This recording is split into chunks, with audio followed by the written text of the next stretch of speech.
Welcome, one and all, to one of 2020's happiest episodes of She Said, a special hashtag eye candy show that you're going to love, love, love, as the boys once sang. On our hashtag eye candy shows, we celebrate and honor internet movers and shakers who are ideal, and by that I mean they are interesting, innovative, and iconic.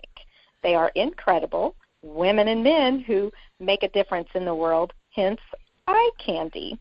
And our two guests today are all that and more. Most importantly, they are two of the most joyous and uplifting people that we know, something that 2020 desperately needs right now. Don't you agree? I am Lena Stagg, your co-host of She Said, and the author of the Recipe Records series of rock and roll cookbooks full of good food, good fun, and great rock and roll stories, facts, and trivia. My books include the original Recipe Records cookbook with recipes inspired by the music of the 50s through the 90s. And sadly enough, that book was endorsed by the now late Charlie Daniels, whom I was quite fond of. The Recipe Records 60s edition has all those feel-good meals that your mother used to make, and your mother should know.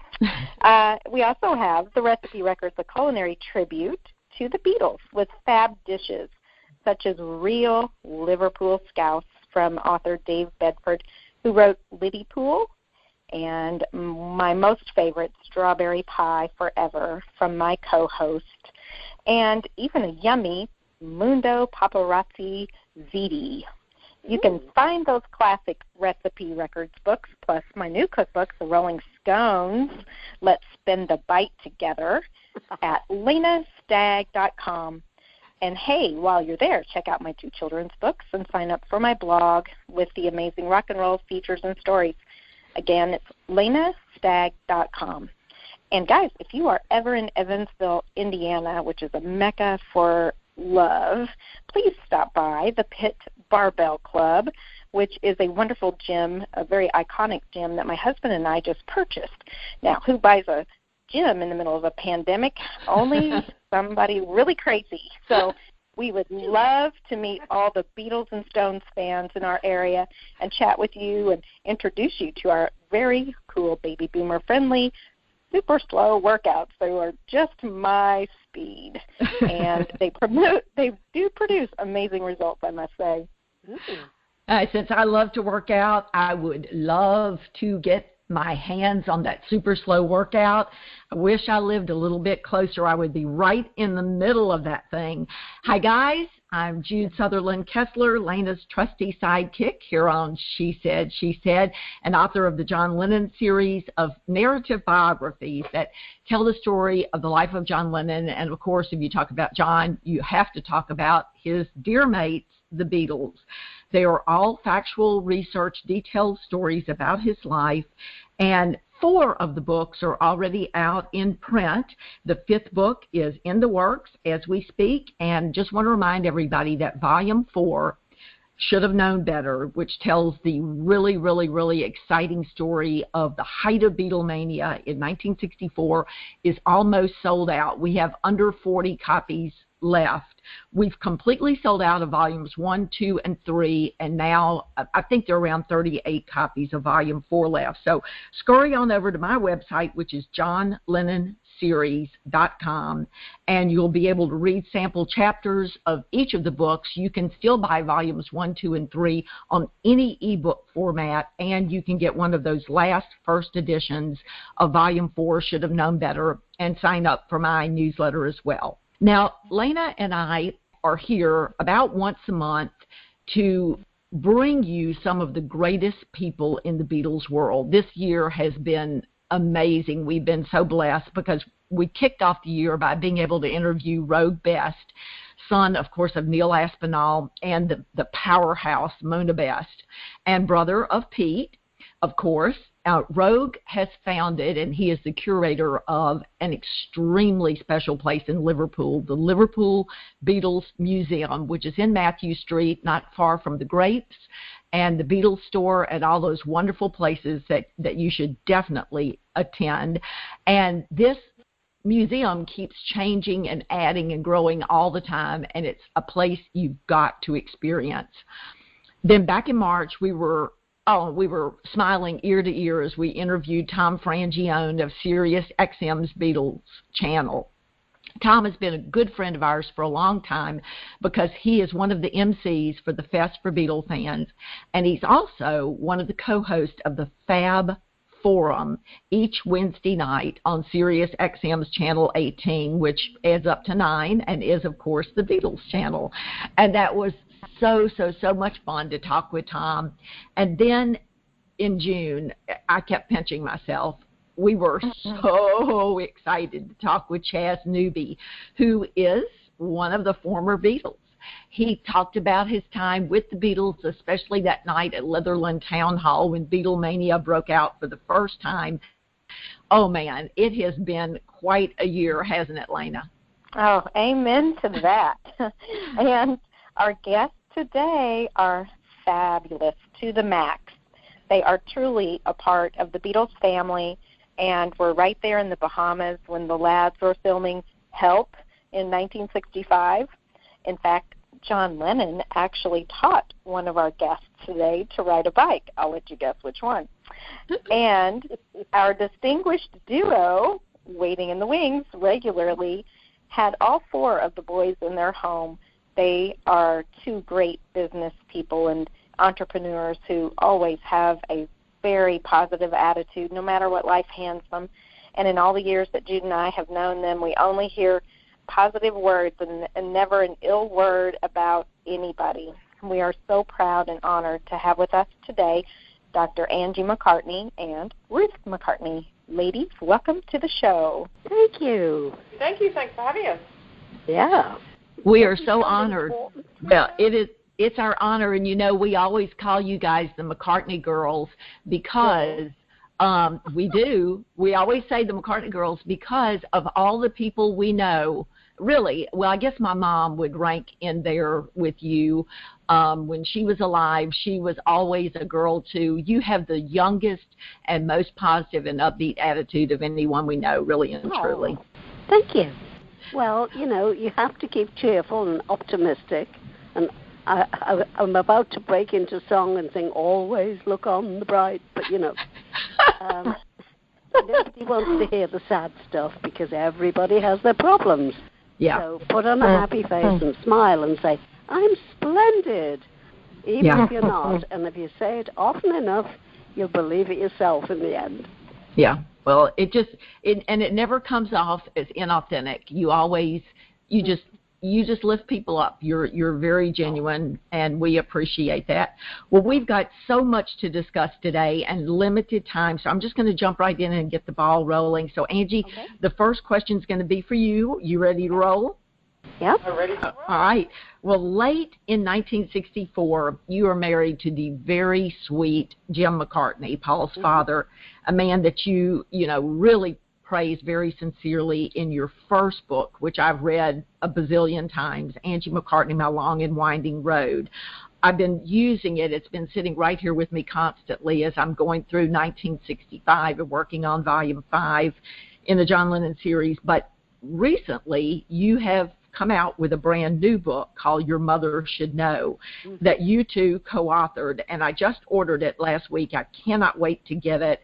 So for those of our listeners who want to purchase Your Mother Should Know, tell us a little bit from the new book, or read to us if you want to from that book, whatever you want to do, but tell us a little bit about Jim Mack from the new book.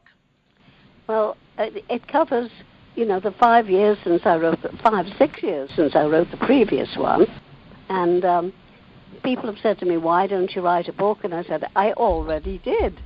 So I just sort of got going a few months ago, and this one was published just before Christmas. And it's a rehash in some ways of some of the stories, because there are always a few people who don't know how it all happened in the early days. So we've gone into that and then gone into a lot of the more upcoming things that are happening, like artificial intelligence and, the way communications have changed over the last few years in our lives, and particularly now. And Ruth suggested that we put in these QR codes. Ruth, you could talk more about that. Yeah, so if you've seen these things on labels and now with contactless ordering in restaurants and everything, they look like kind of crazy, squirrely crossword puzzles. Mm-hmm. Quick response codes, or QR codes for short. They've actually been around since 1972. But you scan you put your phone camera over it, and it's like a key that unlocks a world of loveliness. And so what we've done is we've found some very rare, and in a couple of cases never before seen videos. So as you're reading Angie's book, you can hold your phone over these QR codes, and you've got your book in one hand and the digital video experience in the other. And we're finding that much like Jim was able to, he was 62, I was 4 years old, much like he was able to converse with me, even with such a great gap between us. This is sort of a nod to how he handled having a young daughter when he was in his 60s, whereby, a grandparent or an older person can sit on the couch who's a Beatles fan and they know all about the Beatles, and their grandkids can be sitting next to them and say, hey, Granddad, what was the cavern? Or, hey, Grandma, who's Auntie Mimi?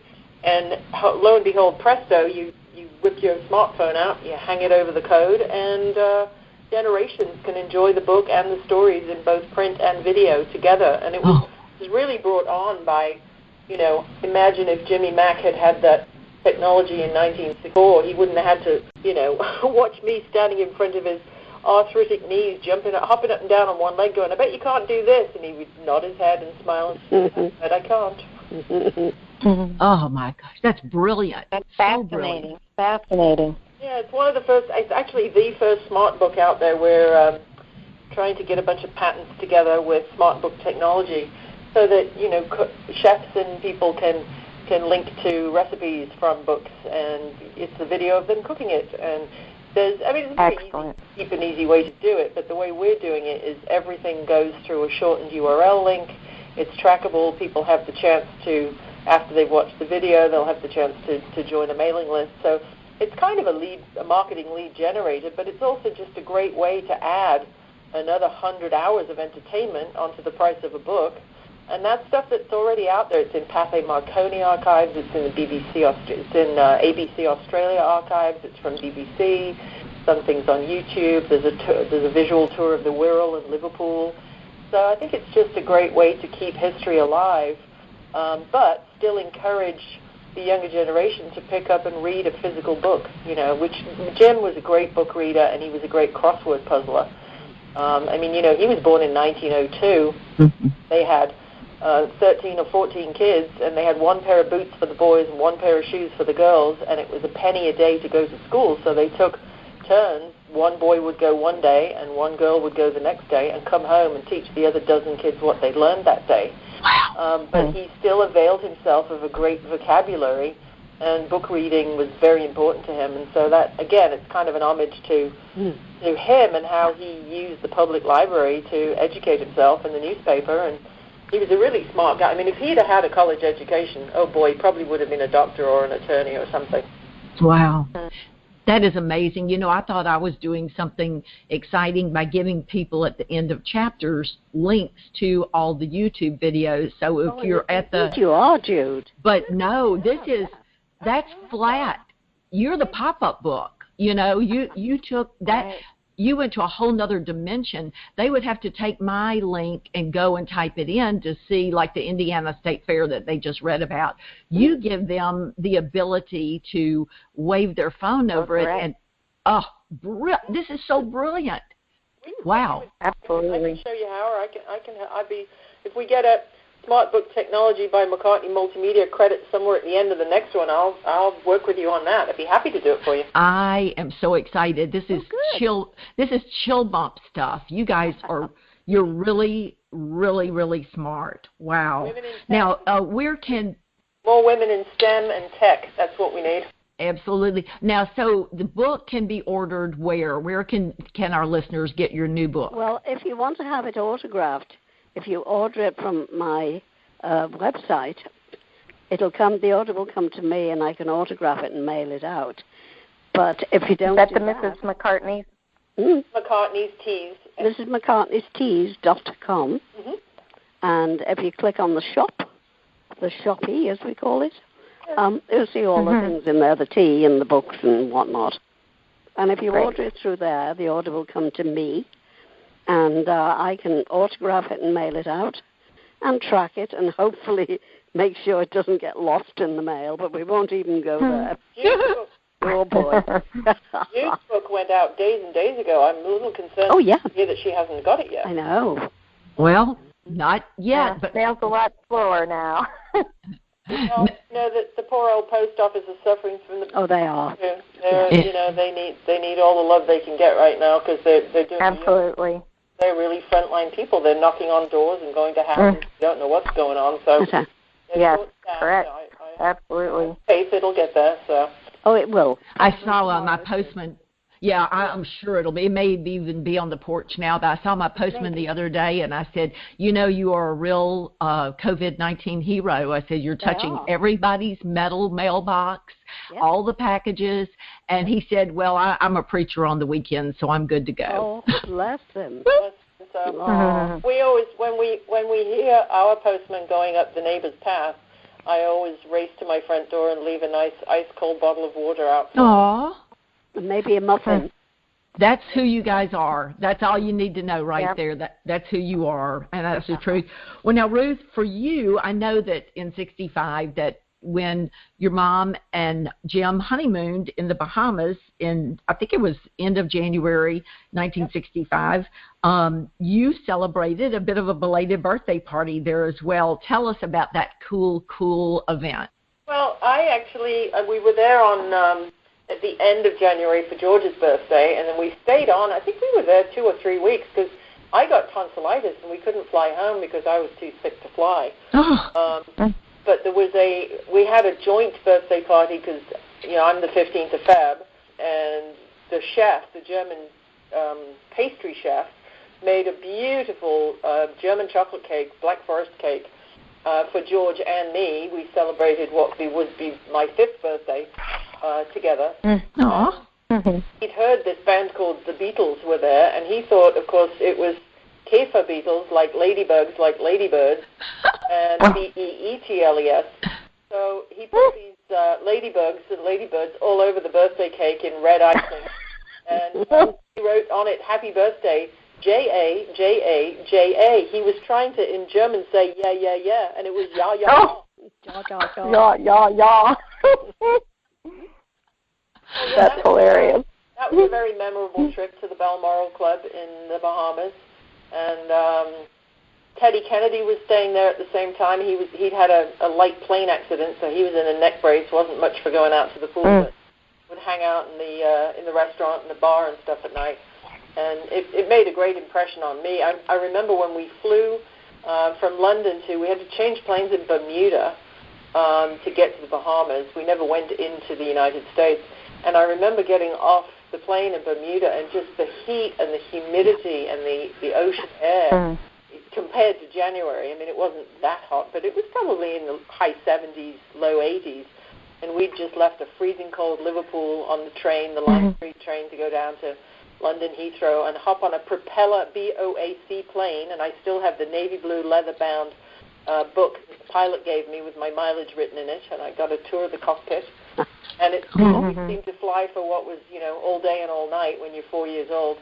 And we landed in Bermuda, and just the tropical air hitting you, I'll never forget that, first impression of it. And then we got to the Bahamas, and the smells of, frangipanis and gardenias and jasmine and all of that stuff. And then, of course, the crazy stuff at night with, the boys going from bungalow to bungalow, and we'd go out during the day to sit under the trees with the crew at the long catering tables and watch them filming.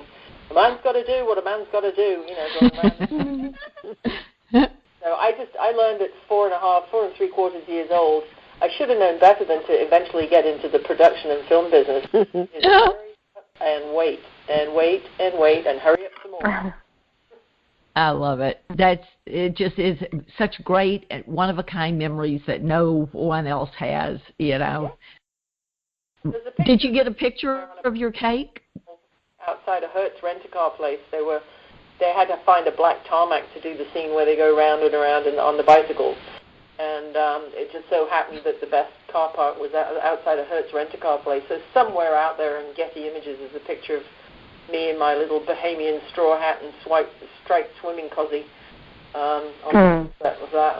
It was fun times. It was great. And that picture is going to be in the new book. I believe it is somewhere. Yeah, I think it is, yeah. I think it is somewhere. Yeah, I'm sure it is. What about the cake? Did you get a picture of the cake? No. We got eaten because We didn't have cameras with us in those days. everyone was starving, and of course they were in the Bahamas, and so the Bahamas being sort of a neighbor to Jamaica, what do you think was going on late at night? They were so starving hungry by the time the cake got there. Sure. Absolutely. I looked up the temperature because I wanted to know when the boys left London Airport, which they say Heathrow now, and then landed in the Bahamas, what the temperature differential was. And when they left that morning, it was 37 degrees. And when they landed in Nassau, it was 91. Wow. That day. My gosh. So That's one of the last memories that I have of just leaving all bundled up in a little gray coat with a black velvet collar and a little train case and Mary Jane and long socks. And we got there and I was sweating buckets because it was, we got there late at night, but it was probably in the 80s. Probably. Yeah. That is crazy. What a great vacation. Well, for both of you, since somebody shouted at me at the last Fest for Beatles fans, the linen chick, would you mind sharing? Yeah, hey, linen chick. That's what they yelled across the lobby. Share any memories. I know that you were very close friends with Cynthia. So any memories of John or Cynthia or John and Cynthia together or anything from 1965? I'd love hearing it. Well, I have a little recollection of when they were still together. And just not long after Jim and I were married, we went down to London, and Paul took us to the homes of the other three Beatles. And we went to, was it called Kenwood? Yes. Yeah. And I can remember, Cynthia was still with John in those days, and the entrance hall had a big suit of armor, which frightened the bejesus out of me, and a massive wooden bench in the hallway. It was like entering a cathedral or a museum or something. And after a little while, we went through to another part of the house and had the usual pot of tea and all relaxed and so on. But it made an awful impression, a huge impression on me, because it was so massive. I'd never been in a home like that in my life before. And we also went to George's house, George and Patty, which was a lovely bungalow with all sorts of lovely psychedelic painting on the outside. And again, we sat in the kitchen and drank tea. And everywhere we go, we seem to drink tea. If it's not wine, it's tea. Which is why Madam has both a tea company and a wine company. Exactly. Got all the bases covered, yeah. That's right. We went to Ringo's house, and I can remember there being a big tree house, because, of course, Ringo's son was just a little toddler then, not the famous drummer that he is now, Right. And Ringo was with Maureen at that stage. And I had always desperately wanted a washing machine, a dishwasher. And Jim used to say, oh, that's nonsense. We wash our dishes by hand in this family. But that wasn't reckoning with the fact that Mike McGeer would come home at like 2 o'clock in the morning with 15 people and say, hey, Ace, what's going? What have you got to eat and drink? And I seemed to be forever at the sink, and I wanted a dishwasher. Yeah. So when we got to Ringo and Maureen's house, and he said, oh, I'll take you on a tour of the house, Uncle Jim. And I got him on one side, and I said, sell him on the dishwasher. Which, thank God, he did. He said, oh, this is a great machine. Maureen loves it. So when we got home, Jim said, okay, I give in. I suppose you want one of those darn things. So thank you, Ringo. That's why at 90 she's got such girlish hands, because hands that do dishes, Oh, yeah. Do you remember those commercials? I do. Madge and palm olive, you're soaking in it. Yeah. Well, I know you should. Of Kenwood memories and stuff, I more remember just going into, say hey to Julian and bug the snot out of him. And then we'd go out in the garden and play and, throw balls. We had those big orange or red rubber bouncy balls. They're about, they came up from the waist and you put them up and they had little handlebars on them. And you sat on them. Yep. Bounce all over the place. Oh, yeah. So I chased Julian all over the garden. Yeah, and Ruth used to say to me, oh, I've got to play with him. And then a few years on, when she met him in London and they were both in their 20s, she'd say, did I used to say, have I got to play with him? Really? Really? You run into him very occasionally out here when he's out in Hollywood, and we get invited to the things he's doing, launches and stuff.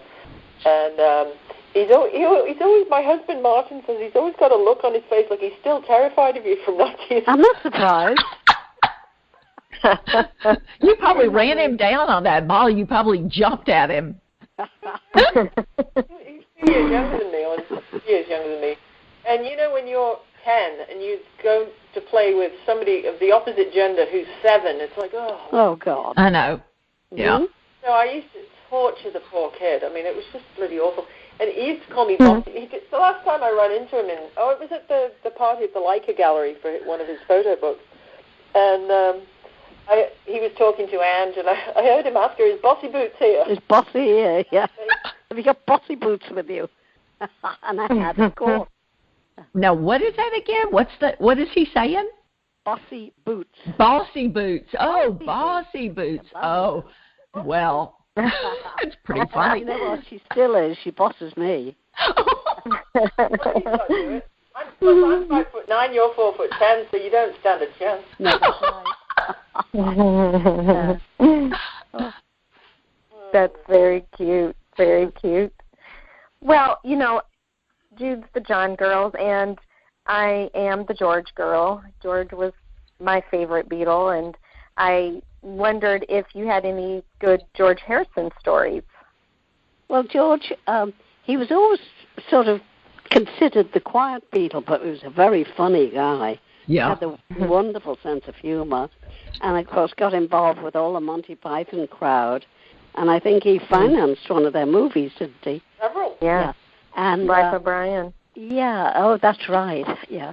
And no, I didn't have an awful lot of time spent with George, but he used to come to our house to Rembrandt occasionally, and he loved Jimmy Mac's custard. And I'd open the door and he'd say, "Hi, Ange, get the kettle on. Where's Uncle Jim? Is he going to make custard?" One of those silly things, just custard. And even now, when we make custard, we always think about him, because he used to say to Jim, "How can you make it that it doesn't have a skin on the top?" And Jim would say, "Well, that's my secret, and I'm not telling you." And I know how to do that, but I'm not telling you either. Too bad. We could get that in a recipe book.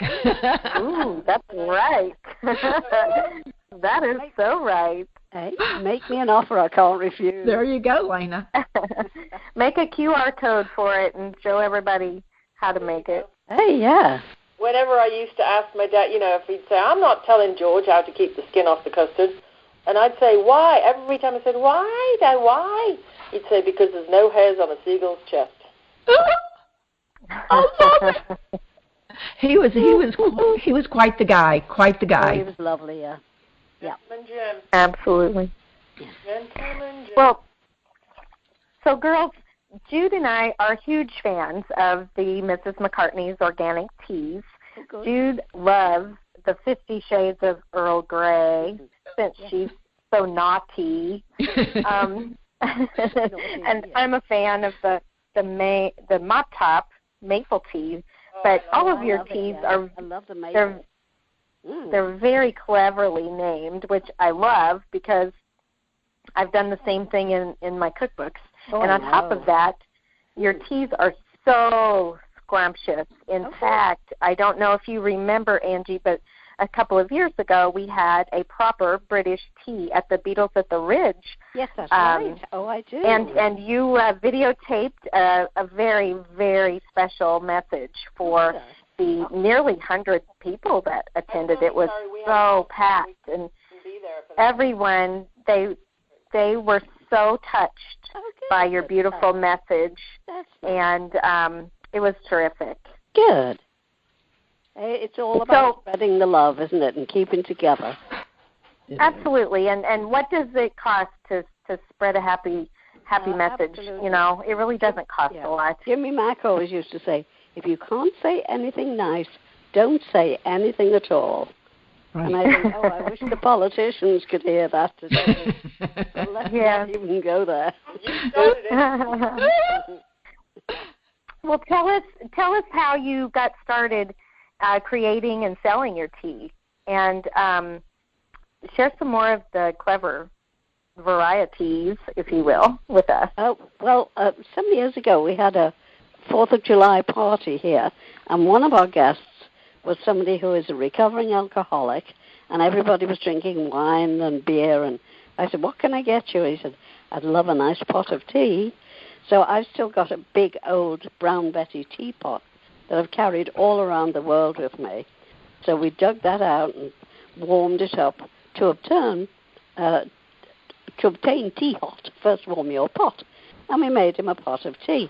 And he said, what's more English than tea?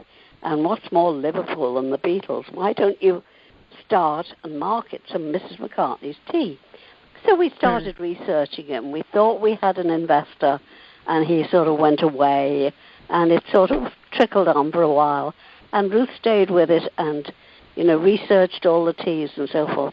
And we managed to start off with a very little, no investment at all, but just, the soles, the straps of our boots, like you do everything. And we've just gone on from there.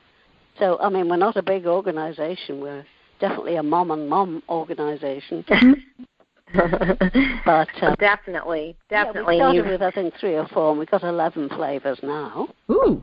And people just love them. And I know that, like, on your website, I was looking at that the other day, and there's so many wonderful people that leave comments on there. And everyone that tries your tea falls in love with it. That's nice. Good to know.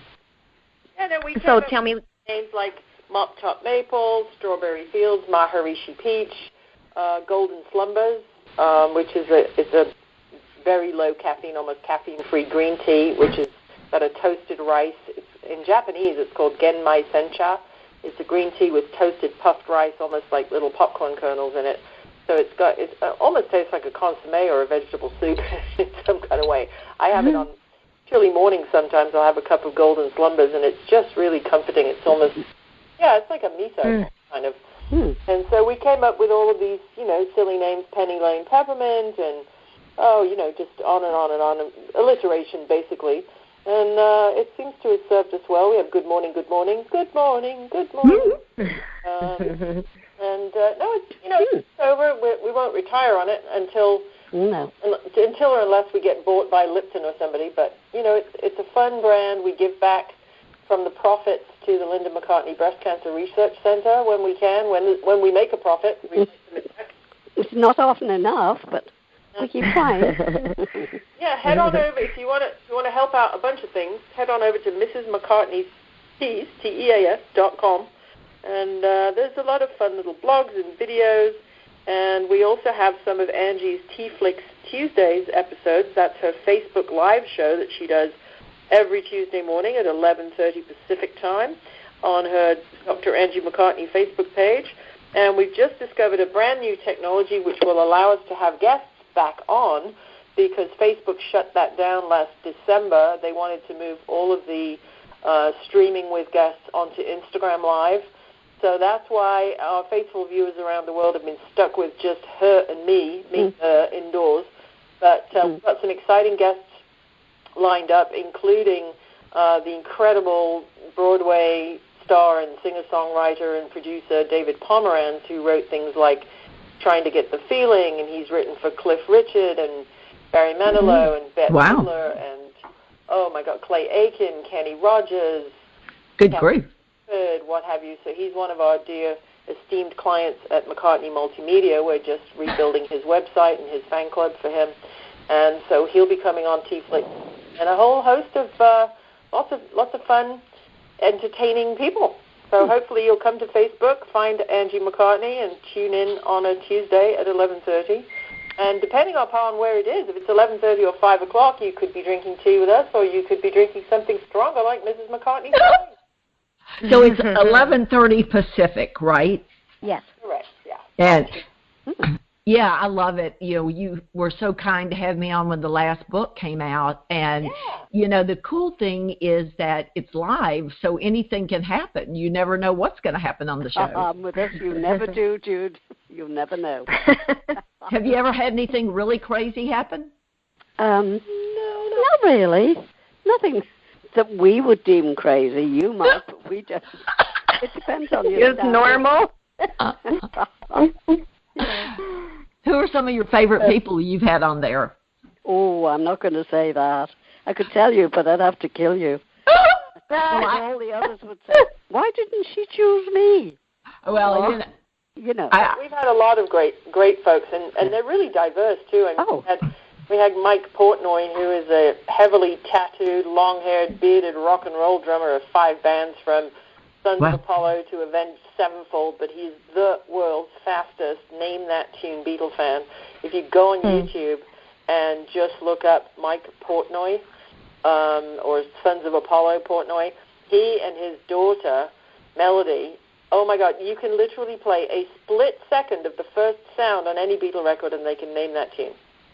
Oh, really? That's great. His whole lower left leg is a tattoo of the Yellow Submarine.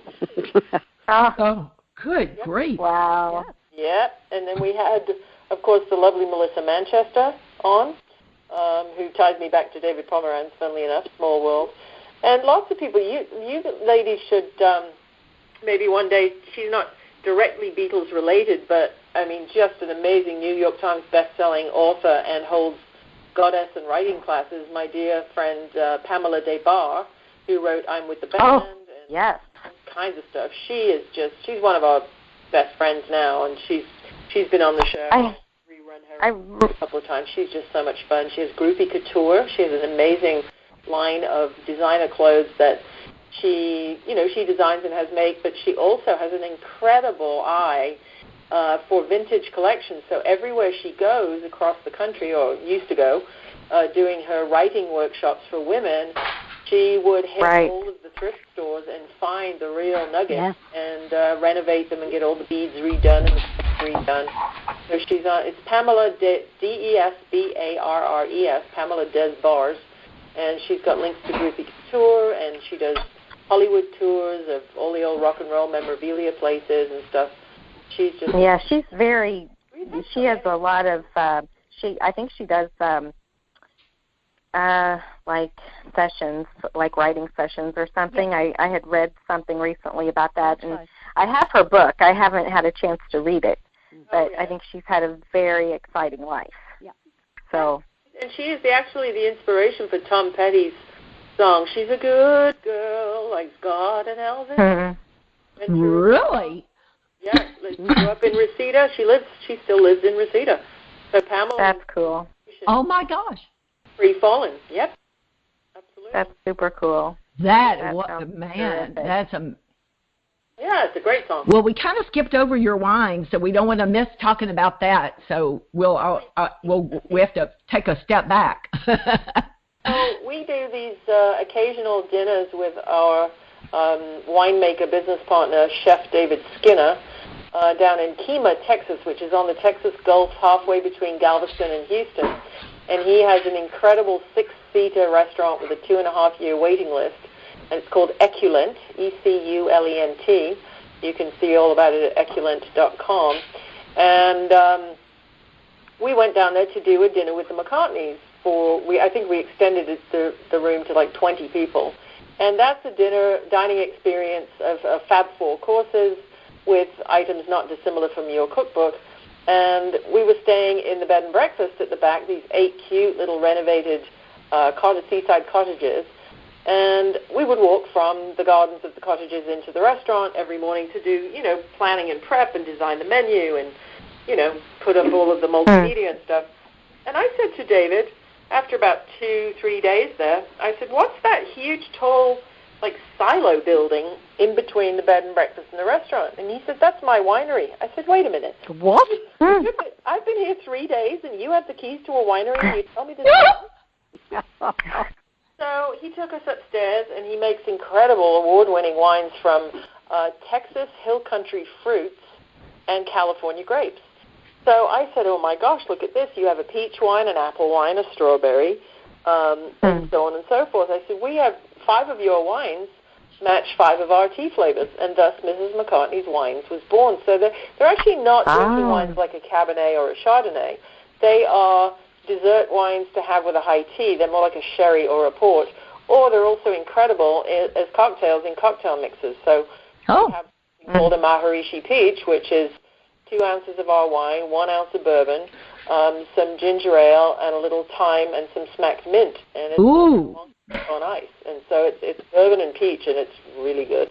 Stop it. That's making me thirsty.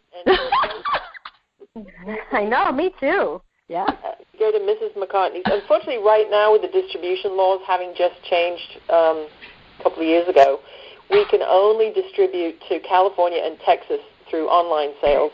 But we've joined another new distribution system called LibDib, which will allow us to ship to 14 states. Because the federal government and the state governments, they're all against each other. They all want their franchise tax and their excise tax and their, per gallon, per bottle. It's the wine shipping business is very complicated in this country. Really? So, I've spent 10,000 hours trying to figure it out. And it can be done. You can, like if you're Amazon Wines or Virgin Wines, you can ship and sell from and to 50 states. But just the licensing and excise tax that you have to pre-file whether you sell or not runs about $1.5 million a year. I haven't quite got that. Yeah. So to just do the compliance. So right now we're in California and Texas, which are 2 big wine drinking states, and we'll be expanding to more soon, and I will let you ladies know about that when that happens. Yeah, I remember Lena wanted to do the wines when she did her British tea at Beatles at the Ridge. We wanted to sell the wines as well, and we couldn't do it because Arkansas wasn't one of the states. That's right. I mean, I couldn't even get, funnily enough, David said, if I was allowed to, I'd literally drive it up there, but with a winery license, if I get caught crossing the border, if I get a flat tire or a ticket and they go, what's in the trunk? Who makes it? I do. Well, you're crossing a state line. He could literally lose his license. Wow. It's like moonshine. It's 2020, kids. Right. It's not hooch. It's proper good stuff. Well, you could probably get weed easier than your wine. That's right. It's just crazy. But anyway, so we'll get there when we get there. But they are, I like the peach. Instead of an Aperol spritz, I usually on a Sunday brunch, I'll pour a little Prosecco and just top it off with a little peach, kind of like a Bellini. Right. Wine, an Abbey Road apple wine, it's kind of like a Bakewell almond slice tart. It's got a lot of almond in it, and that goes great with sake, in like a sake martini. It goes great with Asian food. So on the website, Martin and I created a whole huge downloadable PDF cocktail book. So whether you use our wines or not, maybe it'll give you some inspiration on MrsMcCartney'sWines.com. You can download the cocktail PDF and imagine away. See what I did there? So that's a separate website, Mrs. McCartney's Wines. Yes. Wines, plural, and plural. I noticed on MrsMcCartneyWines.com today that there was a 40% off of Angie's new book. So if anyone gets that message, you can check that out. Before all the laws happened, I was very fortunate to get a couple of bottles of Maharishi Peach, and I had a blast with that wine. Good. Yeah, it's a good drop. It's delicious. It's absolutely delicious. Can you ship to Indiana yet? No. Yes, just California and Texas right now, but I think Indiana may be on our list. So. We'll keep you posted, though, as it changes. Excellent. Well, one thing I've noticed most about both of you in the years that we've known you is how happy and content you are all the time, and you're hardworking and you're positive. And I know that Jim McCartney used to live by the lovely motto of toler and mater. Is that the secret to your great attitudes? Yeah. Toleration and moderation. Moderation, exactly. Yep. Well, we need more people like you. We need more people like you. You're an inspiration, and thank you. We're very blessed to have you both chat with us. So we toast you. My pleasure. Absolutely. We want to toast you with a Mrs. McCartney's Teas Cuppa, and we thank you for being on the show today and sharing your ray of sunshine with us and everybody that tunes in. They're just going to love hearing your stories and what you ladies are up to. And Jude and I wish you all the best in the rest of the year as we struggle on with this corona ordeal. And please keep making us smile and help us remember the good things in life. Absolutely. And we hope to see you in person very, very soon. But before we say goodbye, please remind us one more time where people can find you and follow you on social media. Okay, so I am, like the plumber whose toilet drips and drips. I don't have my own website because I'm busy building them for everyone else. But I'm easy to find on Instagram. I'm at Ruth McCartney 1960, which will tell you that I'm old. And then the madam sites are Mrs. McCartney's Wines.com and Mrs. McCartney's Teas.com. And if anybody's listening from far and wide and they don't want to pay the shipping on a book, you can get it printed on demand on Amazon.com. And the latest book is called Your Mother Should Know from Probabilistic Publishing. And I can't wait to get my copy. I will post a picture. You would have had it by now, Jude. Well, it may be on your front porch. It very well could be. I'll run out and check as soon as we're finished. But thank you guys so much. Our pleasure. I promise you. Well, ladies, thank you for keeping the Beatle love alive. Yeah. It's been decades and decades, and it's because of dedicated, talented, lovely researchers and people with heart and love for the Beatles like you that it keeps going. Absolutely. Well, thank you so much. And you're welcome on She Said anytime. So thank you. We really appreciate you being here. Okay.